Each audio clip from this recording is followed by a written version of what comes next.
So, good morning everybody. After completing the process of muscle contraction, we are discussing some properties or some other aspects of the skeletal muscle contraction.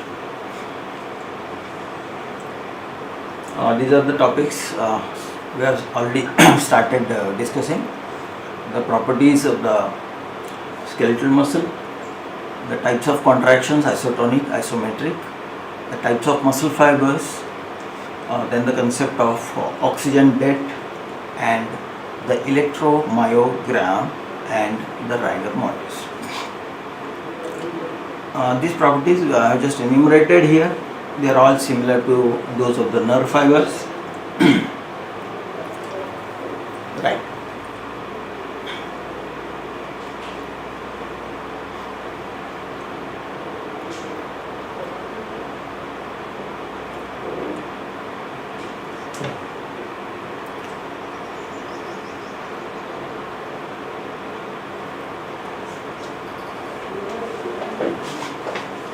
Okay.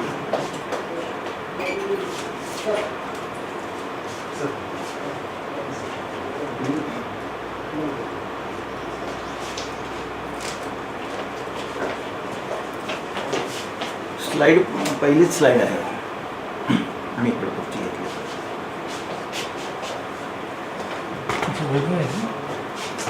आधीची पहिली original slide आहे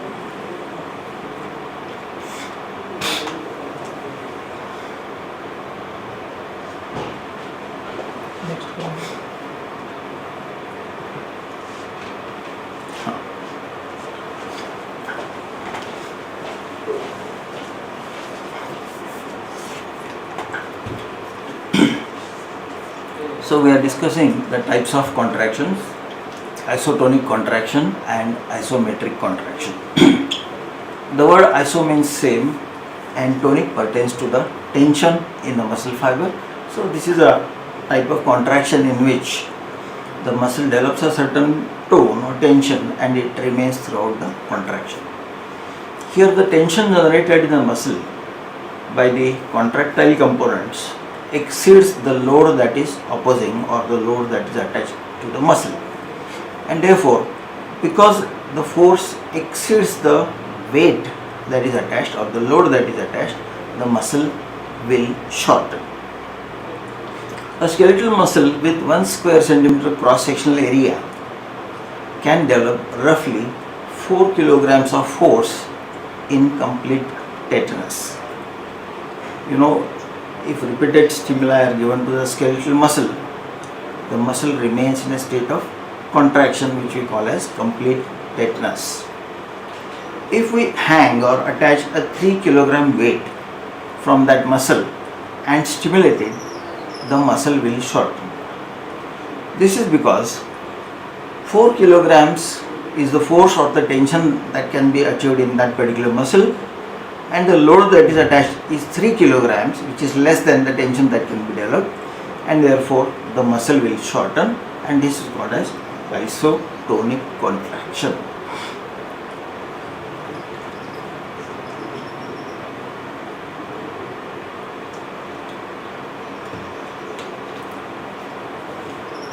Now in isotonic type of contraction, before the muscle can shorten, the cross bridges must produce enough tension to overcome the resistance. So in this case it is the 3 kilograms weight. Over this period, the internal tension in the muscle fibers rises until the external tension in the tendon exceeds the amount of resistance.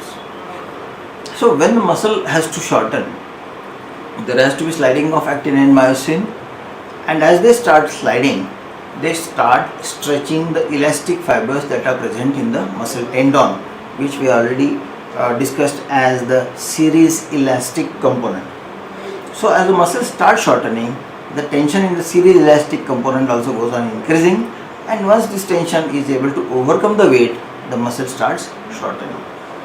Now as the muscle shortens, the internal and external tensions in the muscle remain constant at a value that just exceeds the resistance.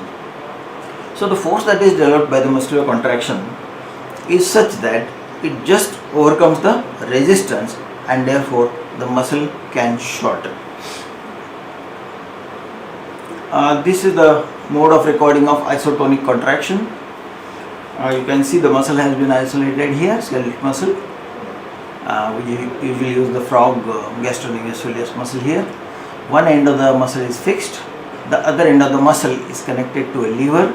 So this is also called as isotonic type of lever, and as you can see here, as the muscle shortens, it will pull on the lever, and the writing point that is attached will move upwards, recording the upward part of a contraction. Now this is the load that is attached to the muscle. So if the force generated by the muscle contraction exceeds the load that is attached and which is opposing the contraction, then the muscle will shorten, the pointer will be lifted upwards, and we can record the contraction.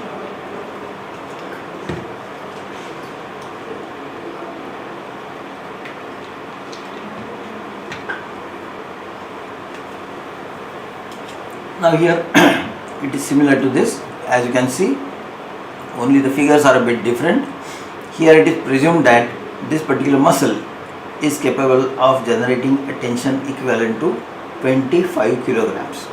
That means this particular muscle can lift a load up to 25 kilograms. But the actual weight that is attached, or the load that is resisting, is the 20 kilograms. So since the muscle has the ability to generate tension more than the load that is attached, this type of muscle will shorten and it will start lifting the load. So this is a isotonic contraction. Now you might be wondering why it is called as isotonic. That is because once the load is lifted, the tension in the muscle and the load will more or less have the same values, and therefore during the process of contraction, as the muscle shortens, it not only lifts the weight, but it helps to maintain the tension constant, hence called isotonic contraction. Then the isometric contraction. So again, as the name suggests, iso means same, metro pertains to the length. So in isometric type of contraction, the muscle as a whole does not change length, and the tension produced in the muscle by the contraction force never exceeds the resistance. So isometric type of contraction is seen when the load or the resistance is more than the maximum capacity of the muscle, which should be more than that of the weight or the force. So in this case, the muscle cannot shorten. It maintains the same length, and therefore it is called as isometric contraction. Now consider this. Now we are going to the previous example. To the same muscle as before,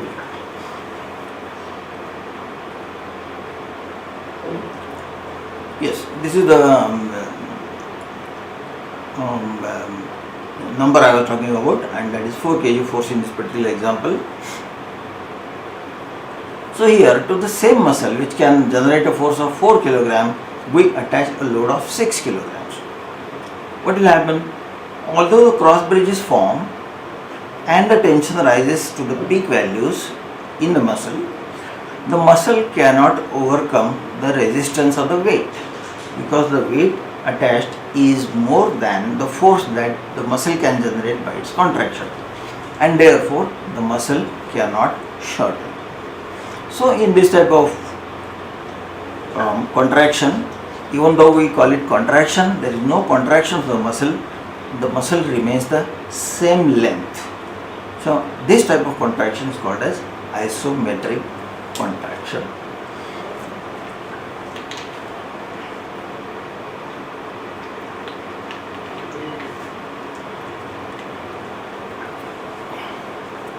Right. So the muscle as a whole does not shorten. individual fibers shorten until the tendons are taut or stretched, and the external tension equals the internal tension. The muscle fibers cannot shorten further because the tension does not exceed the resistance. So note that excitation of a muscle leads to contraction, but the contraction does not always mean shortening, because in isometric type of contraction there is no shortening of the muscle as a whole, and therefore it is called as isometric. Let us go back to the other one and let us see. Now here in this example, this particular muscle can lift a load of 25 kilograms and a load of 30 kilograms is attached to it, and then the muscle is stimulated. Now in this case, even if the muscle contracts maximally, the force generated can be equivalent to 25 kilograms. And because the weight attached is 30 kilograms, this particular muscle will not shorten when activated, and therefore this is called as the isometric type of contraction. Now look here, what happens in the isometric contraction. Now as you stimulate muscle and as the actin and myosin interaction takes place, the tension in the muscle starts rising. As you can see over here, the tension in the muscle starts rising as a result of contraction process and reaches its peak ability, that is 25 kilograms or equivalent. At this stage, the muscle cannot shorten any further. The muscle cannot shorten any further because it doesn't have the ability to reach the load that is attached, and therefore once the stimulation stops, the muscle relaxes again. So here you can imagine the tension that is developed fails to reach the load that is attached, therefore the muscle cannot shorten, but it generates tension, and therefore this is called as the isometric type of contraction. On the other hand, if you see in this diagram, the isotonic contraction, when the muscle is stimulated, the tension in the muscle starts rising till it reaches the tension or the load that is opposing the or giving resistance to the muscle. So actually the muscle has the ability to go up to 25 kilograms, but here the load attached is 20 kilograms, and therefore once the force generated exceeds the opposition or the resistance, you can see that here in isotonic type of contraction the muscle shortens, and as it shortens, it doesn't need any higher tension because already it has reached the tension which can lift the load.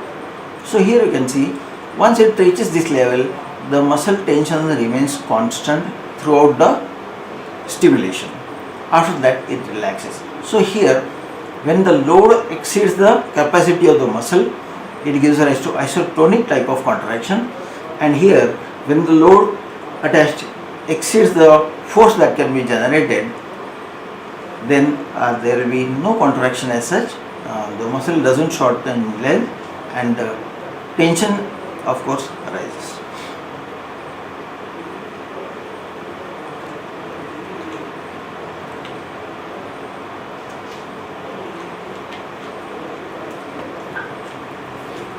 Now here this is a concept of recording isometric type of contraction.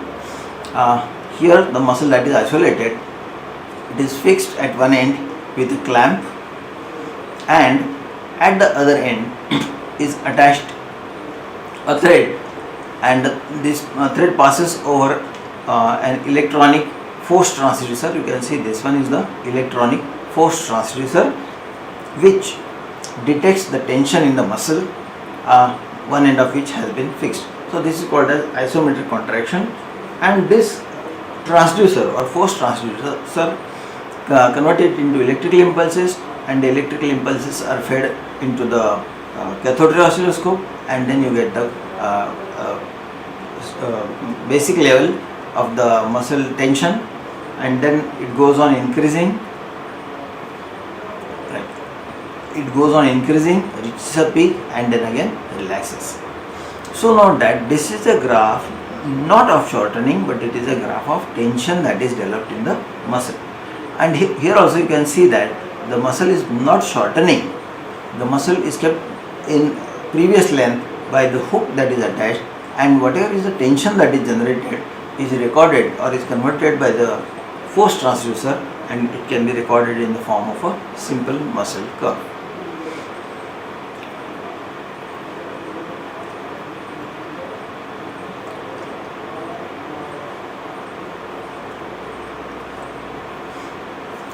Quick comparison of isometric and isotonic contraction. In isometric contraction, length is constant. In isotonic, tension is constant. No shortening occurs in isometric contraction, hence no external work is done, and the shortening occurs and the external work is done in isotonic type of contraction. Occurs at the beginning and end of all contractions, occurs in the middle of contractions. Isometric phase increases when the load increases. Isotonic phase decreases when the load increases, depending upon the ability of the muscle tension to hold the load. Heat released is less in isometric contraction, so more energy efficient, whereas in case of isotonic contraction, heat released is more or less so less energy efficient. A shorter latent period, tension peaks quickly and relaxation is slow, whereas in case of isotonic contraction, there is a relatively longer latent period, shortening peaks somewhat later and relaxation is greater. And the example of isometric contraction is pushing against a wall, where the wall will not move but the muscle will contract and generate tension. There will be no shortening of the muscle. In case of isotonic contraction, the example is lifting of a bucket. When you lift the bucket from the floor, the tension goes on rising. So this is the isotonic type of contraction. Then the types of muscle fibers. Broadly, the muscle fibers are divided into slow fibers and fast fibers. The slow fibers contract slowly because their myosin ATPase works slowly. Remember, myosin ATPase is activated by ATP binding with the head of the myosin, and then automatically the myosin ATPase activity is stimulated, and that energy is used for the cross bridge cycling. So slow type of fibers contract slowly because their myosin ATPase activity is slow. The duration of a twitch means simple muscle curve or the result of a single contraction, is longer than 100 milliseconds. The slow fibers, they depend on oxygen delivery and aerobic metabolism. Slow fibers depend on oxygen delivery and aerobic metabolism. They are fairly fatigue resistant and they have a high endurance. They are thin to medium in diameter. The muscle fibers are thin to medium in diameter. Cannot develop high tension. The small diameter means few fibrils. Naturally, if the diameter of a muscle fiber is small, the number of myofibrils in that particular muscle cell will be less. The slow fibers have rich capillary supply and many mitochondria. They also contain large amount of the oxygen storing proteins. You know, particularly there is a protein called myoglobin, which has a strong affinity for oxygen, and it is this myoglobin which gives the red color to the slow fibers. They use lipids, carbohydrates and amino acids as substrates for their aerobic type of metabolism, best suited for endurance type of activities. Also something like a marathon, 800 meters relay or marathon, which is a long lasting exercise activity, they are best suited for this type of activity. Also known as red fibers because of the myoglobin, slow oxidative fibers because myosin ATPase is slow, and type 1 fibers.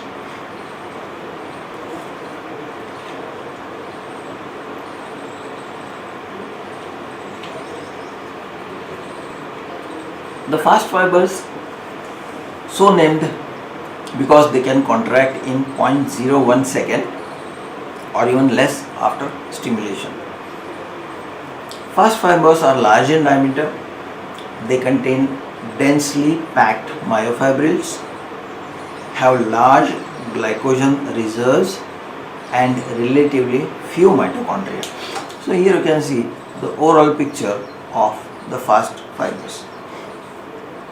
Their twitch duration is short, around 10 milliseconds, whereas the slow fibers around 100 milliseconds. Ability to develop a great deal of tension because they contain a large number of myofibrils.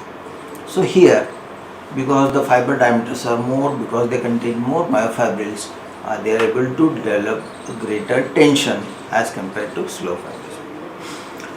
Fast fibers use ATP in massive amounts and supported by anaerobic metabolism.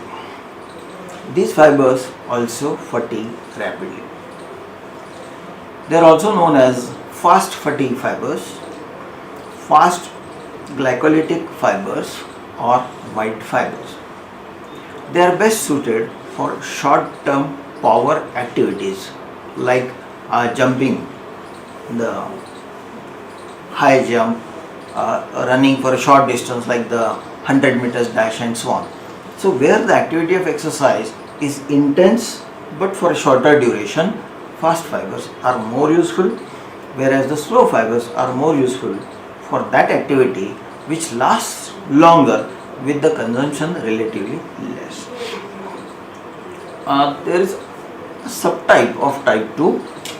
So type 1 are the slow oxidative fibers, and all these features we have studied, and then the type 2 are again divisible into type 2A and type 2B with some variations, like 2A is fast oxidative glycolytic and type 2B is fast glycolytic. The color of type 2A is reddish, that of type 2B white. Myosin adipase activity in type 2A is fast and also fast in 2B.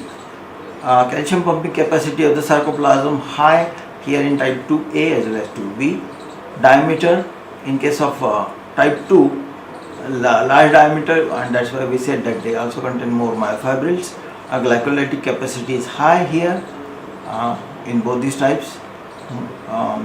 Oxidative capacity is moderate for 2A and low for 2B, and they are also called by these other names. Right. Coming to some of the terms used in connection with the skeletal muscle. One such term or one such condition is the oxygen debt. So what is this oxygen debt? The definition is, after a period of exercise, the excess oxygen consumed over and above the resting consumption is called oxygen debt. That means all of us have a resting consumption of oxygen, and an person who is performing exercise, he will have consumed excess oxygen over the resting level. So this extra oxygen that is consumed by a person during activity above the resting consumption is called oxygen debt. So the difference between the resting oxygen consumption and the oxygen consumption during exercise, this gap is called as oxygen debt. What is the significance of oxygen debt? It indicates the extent to which oxygen demand during exercise exceeded the capacity for aerobic energy production.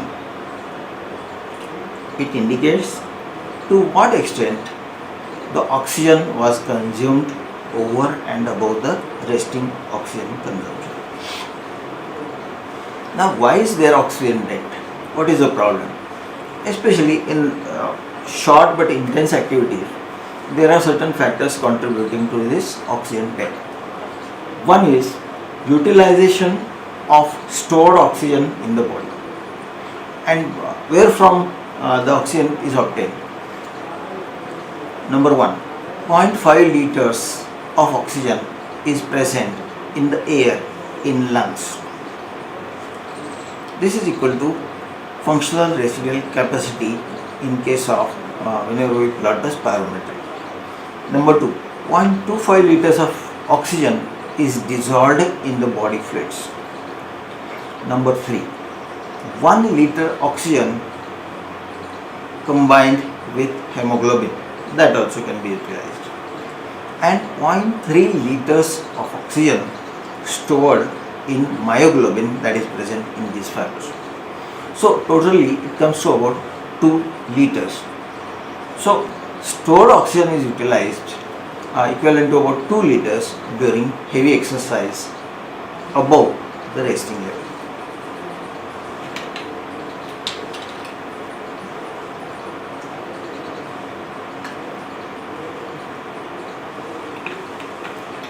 There is another factor contributing to this oxygen debt.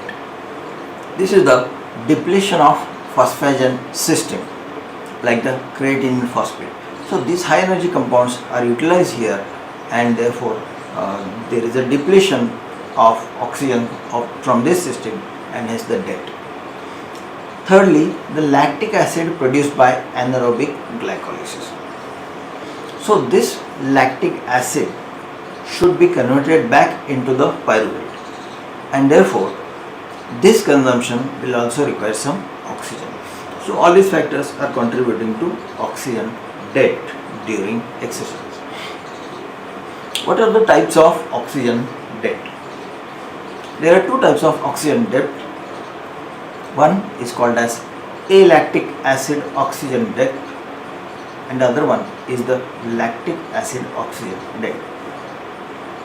The alactic acid oxygen debt is the excess oxygen consumed for replenishment of, number 1, stored oxygen. I have already mentioned the places where it is stored, and high energy phosphate compounds like creatine phosphate.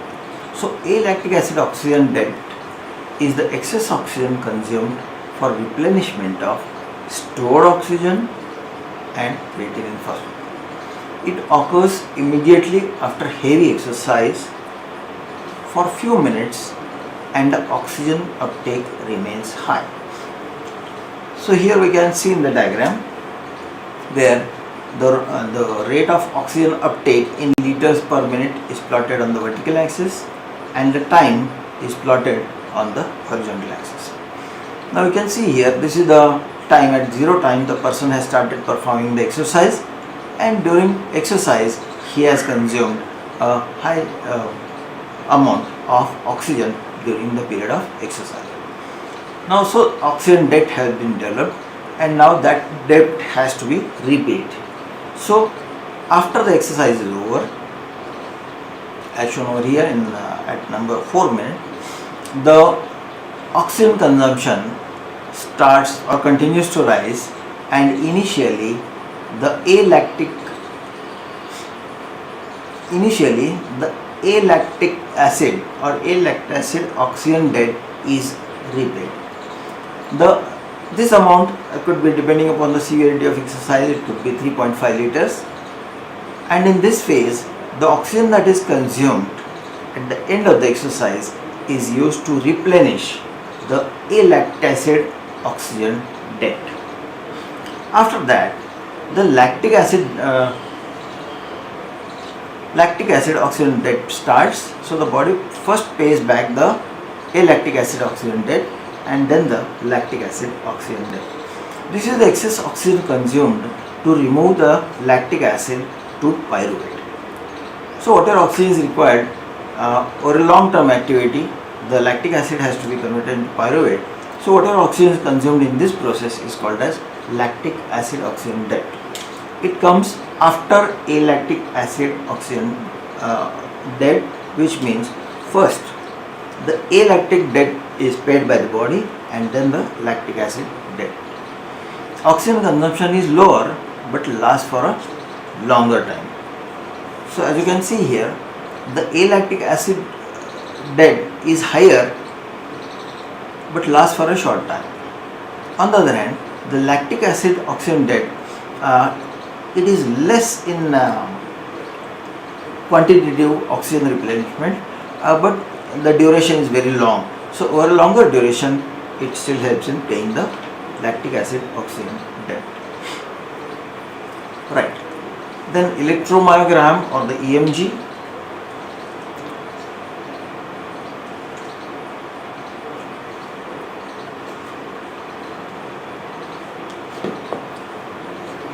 This is the record of electrical activity of muscle obtained by using cathode ray oscilloscope.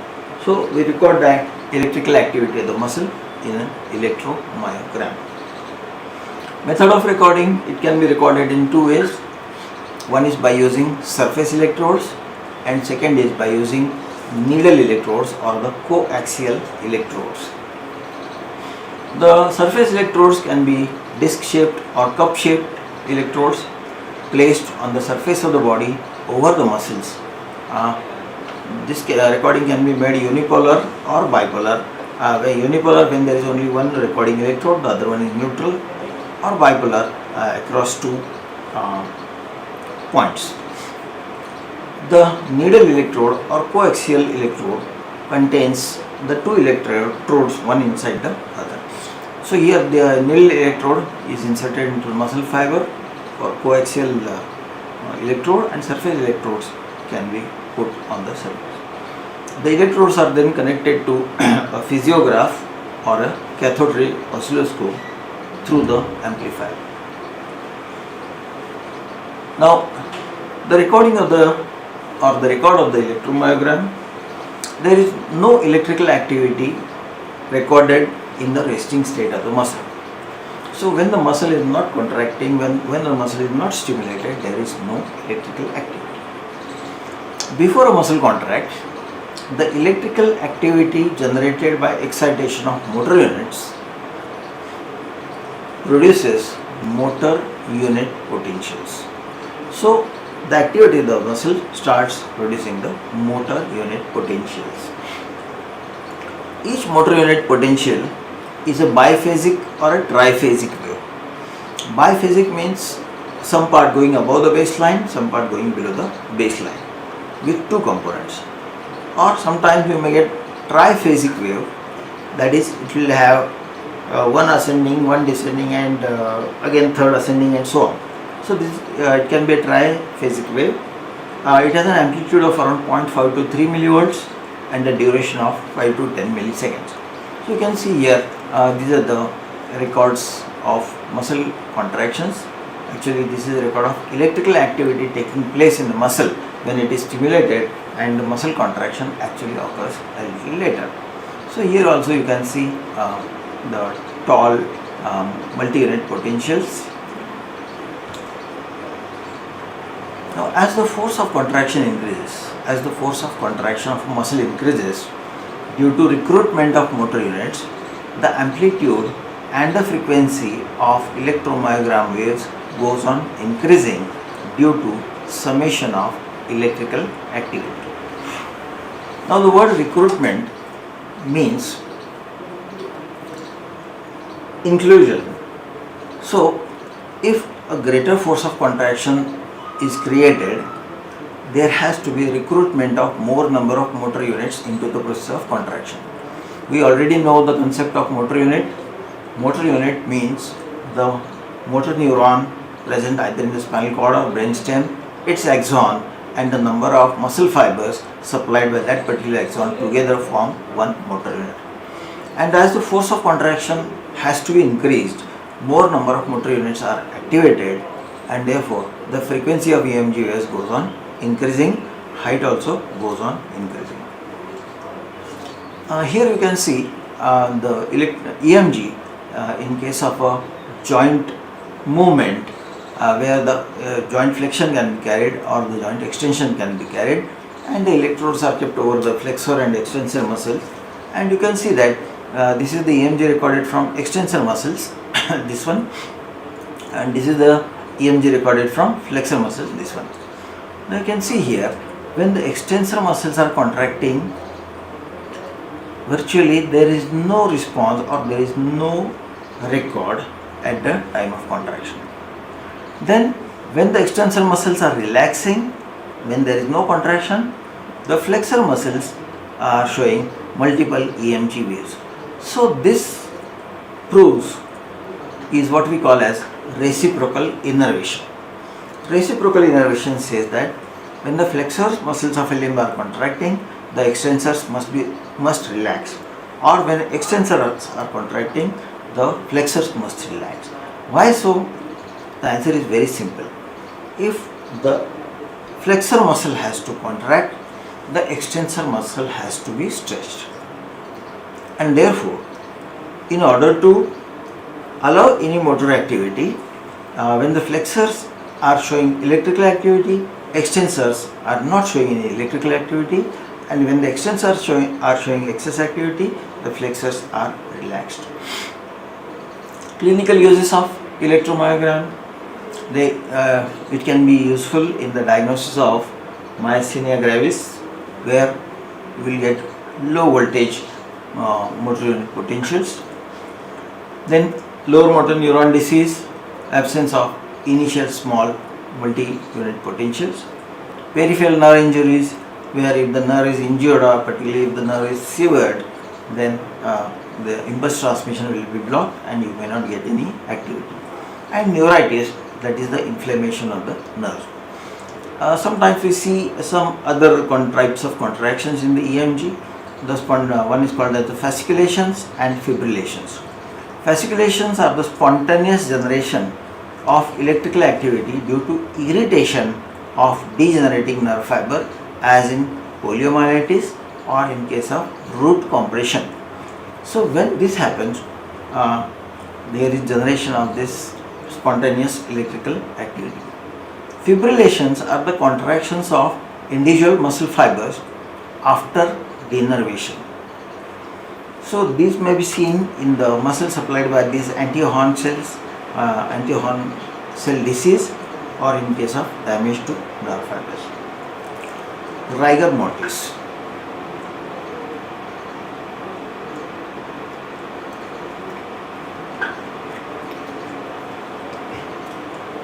You must have already heard about the rigor.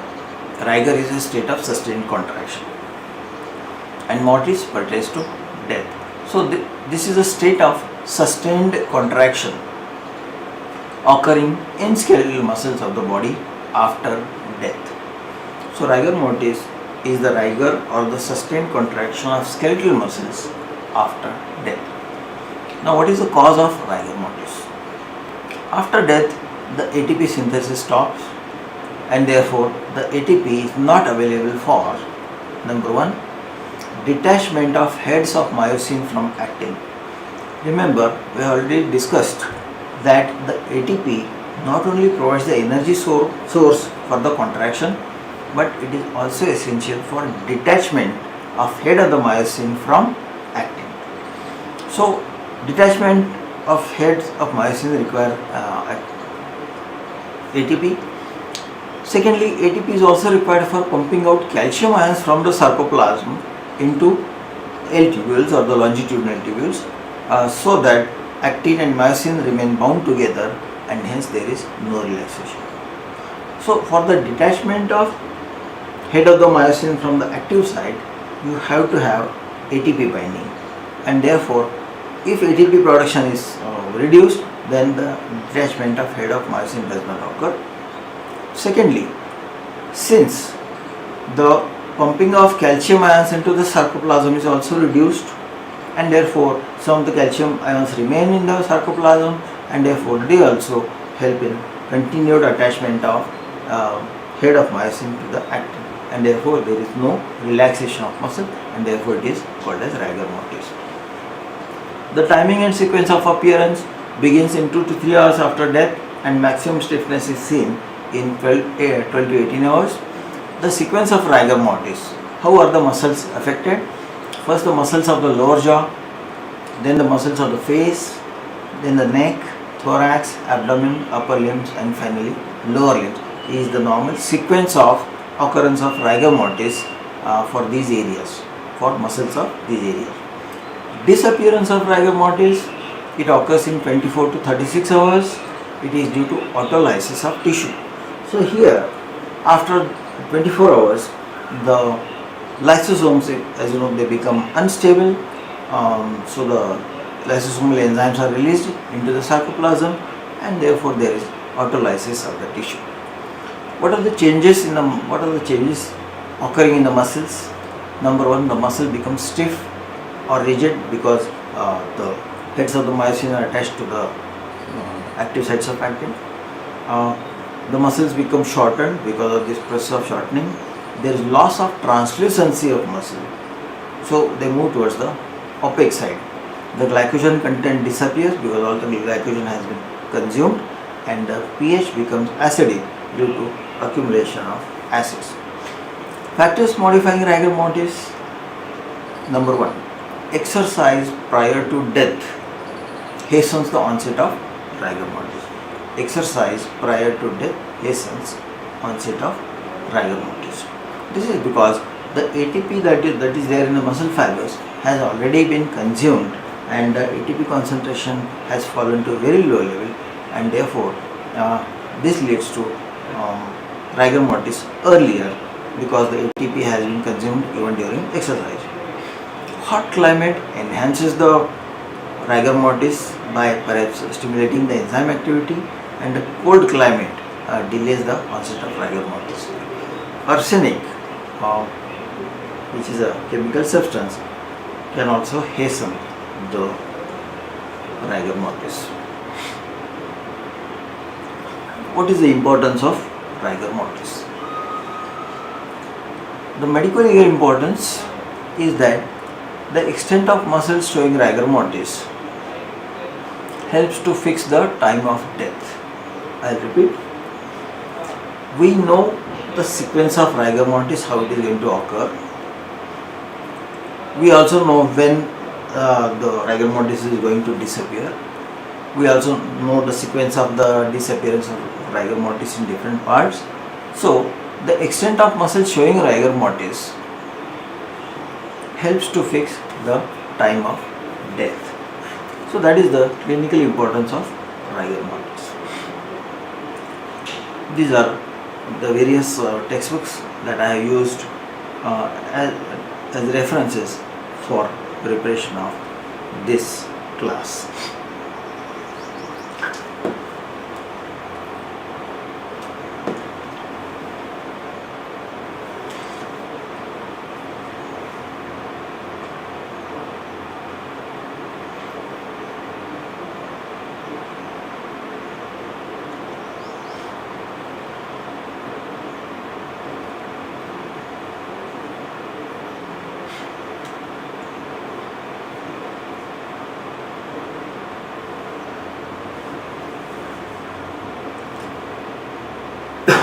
So, we start with the physiology of smooth muscle. These are our specific learning objectives: the distribution and characteristics of different types of smooth muscles, general functions of smooth muscles, types of smooth muscles themselves, structure of smooth muscle fiber and arrangement of myofilaments in the smooth muscle, mechanism of contraction and relaxation of a smooth muscle, peculiarities of contraction, and a few words about electrophysiology of smooth muscles. So, what is the anatomy of the smooth muscle fiber? So, smooth muscle fibers are the spindle-shaped fibers, as you can see over here. This is a diagram showing the smooth muscle fiber. So, it has a diameter of about 5 to 10 micrometers. So, across it is 5 to 10 micrometers, and lengthwise it can extend up to 30 to 200 micrometers, and therefore it is a smooth muscle spindle shaped fiber. The smooth muscles lack the coarse connective tissue sheaths of skeletal muscle but have fine endomysium. Means epimysium and perimysium, which are present in the skeletal muscle, are absent in the smooth muscle. They have only one layer, that is the endomysium.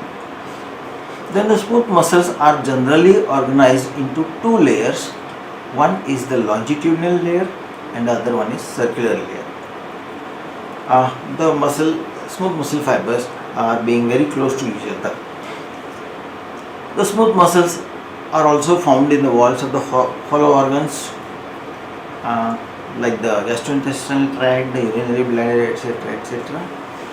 And the smooth muscles have a mechanism similar to the contractile mechanism of a skeletal muscle.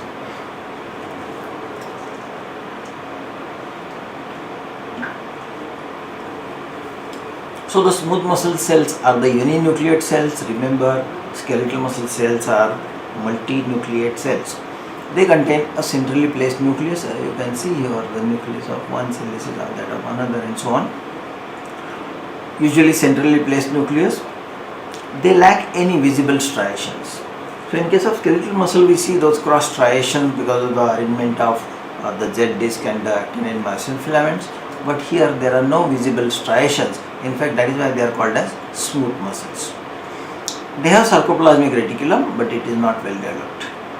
They lack T tubules, so there are no T tubules in a transverse tubules in a smooth muscle. They have what are called as caveoli. Caveoli are the depressions or the invaginations of the muscle membrane. Now you can see here. This is one, this is the other one, third one, and so on. So these are called as caveoli, which are the invaginations of the cell membrane and which have some function related to contraction, which we shall discuss later on. The smooth muscle tissue is innervated by the autonomic nervous system, unlike the skeletal muscle, which is innervated by the somatic nervous system. And in the autonomic nervous system, we have the sympathetic as well as parasympathetic systems. General outline of functions of smooth muscles. This is an involuntary muscle tissue. It cannot be voluntarily controlled. It is present within almost every organ, forming sheets, bundles or sheaths around the tissues. In the cardiovascular system, the smooth muscle in the blood vessels regulates the diameter of the blood vessels and therefore the blood flow through the vital organs. The smooth muscles also help in the regulation of blood pressure because the lumen of the vessels, or particularly the arterioles or arteries, they are controlled by the smooth muscles. Digestive system, there are rings of smooth muscles called sphincters, like the duodenal sphincter, the pyloric sphincter, etc., etc. So here the rings of smooth muscle called as sphincters regulate the movement along the internal passageways, that is through the GIT, through the urinary tract and so on. Smooth muscle lining the passageways alternately contract and relax to propel the matter through the alimentary canal. The smooth muscles that are present in the skin, they help in regulation of blood flow to the skin. Also, they allow for piloerection. So the rising of hair, which we call as piloerection, especially when there is an involvement of strong stimulation of sympathetic system, there is piloerection. Respiratory system, the smooth muscles control the diameter of the airways and therefore change the resistance to the airflow. The urinary system, the sphincters regulate the passage of urine. Smooth muscle contractions move the urine into and out of the urinary bladder. So through the ureter, the urine that enters the urinary bladder, and then even the detrusor muscle of the urinary bladder, it helps in expulsion of urine. In the reproductive system in the males, the smooth muscle allow for movements of sperm along the male reproductive tract. It allows for secretion of non-cellular components of semen and also allows for the male sexual act, that is the erection and ejaculation under parasympathetic system. The females assist the smooth muscle assists in the movement of the ovum and sperm through the female genital tract. Also plays important role in childbirth because the uterine muscle is the smooth muscle. Types of smooth muscles. Broadly speaking, they are divided into two parts or two types. One is called as single unit type of smooth muscle or the visceral smooth muscle, and the other one is multi-unit type of smooth muscle.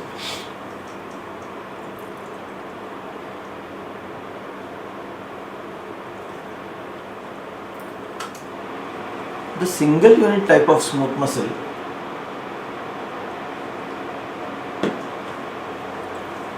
which is more common Here the cells contract as a unit because they are all connected by gap junctions.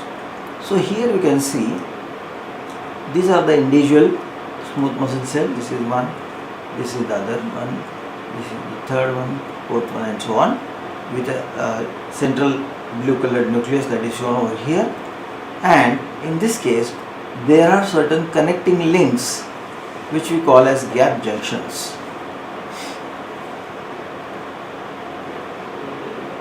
So you can see here, this is one gap junction, this is another gap junction, etc.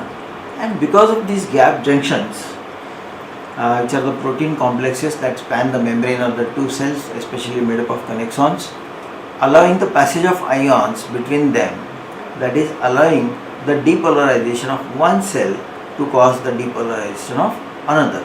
So this is the type of almost a syncytium where if one skeletal muscle fiber contracts, it has or is activated through these gap junctions, it will activate the adjacent smooth muscles, and therefore the whole sheet of smooth muscle contracts, and this is therefore called as the single unit smooth muscle. It contracts as a whole. Some smooth muscles will contract rhythmically due to pacemaker cells that have a spontaneous rate of depolarization. For example, there is a pacemaker cell along the greater curvature of the stomach, and possibly the P cells on a lesser curvature. They can generate their own rhythm, and this impulse can be transmitted along the gastrointestinal tract, causing the contraction of different parts. The single unit smooth muscle is not directly innervated. In case of skeletal muscle, we have seen that there is a specific axon terminal which causes invagination of skeletal muscle, causing a motor end plate, and so there is a very specific connection between the axon terminal and the motor end plate of a skeletal muscle. But here they is slightly different. There is a diffuse release of neurotransmitter at the varicosities, that is the swellings along the axon. So here you can see this is probably a part of small intestine, and we are in the circular muscle layer, and as you can see these are the autonomic nerves, could be sympathetic, could be parasympathetic, and these nerves, they do not form any neuromuscular junction like in skeletal muscle. However, they contain neurotransmitter at certain points called varicosities, and so when the nerve is activated, these varicosities are also stimulated, and they release the neurotransmitter into the smooth muscle cells. When I say into the, I am saying surrounding into the fluid that is surrounding the smooth muscle cells. So there is no direct neuromuscular junction, but a sort of diffuse movement of neurotransmitters which can activate some smooth muscle cells, and the other will automatically be stimulated. This type of smooth muscle is responsive to a variety of stimuli, including stretch.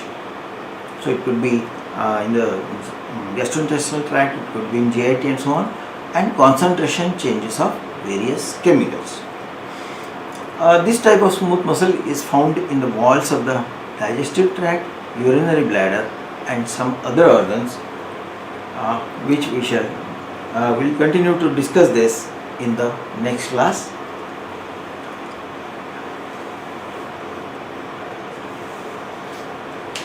And so with that we finish today's class. In the next class we will talk about the contraction of smooth muscle cells. Thank you.